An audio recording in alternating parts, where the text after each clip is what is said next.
బాలింతల కోసం తోటకూరను ఇలా చేసుకోండి, చాలా బాగుంటుంది. తోటకూర వెల్లుల్లి కారం. ముందుగా తోటకూరను డ్రై ప్యాన్లో వేసుకొని కొద్దిగా మగ్గనివ్వాలి. అలా మగ్గనిస్తే కొంచెం పచ్చివాసన పోయి బాగుంటుంది.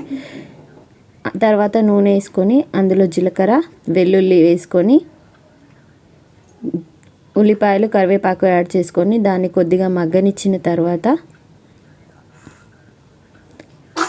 ఉల్లిపాయ మగ్గిన తర్వాత పసుపు యాడ్ చేసుకోవాలి.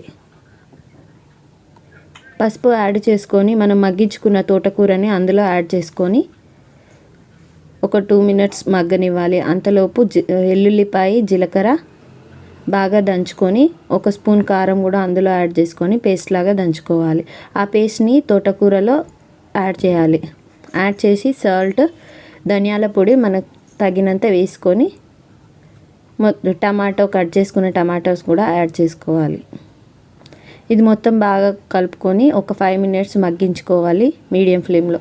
అదంతా మగ్గిన తర్వాత కర్రీని ఒకసారి మిక్స్ చేసుకొని అందులో కొత్తిమీర యాడ్ చేసుకొని స్టవ్ ఆఫ్ చేసుకోవాలి. ఎంతో టేస్టీ అయిన తోటకూర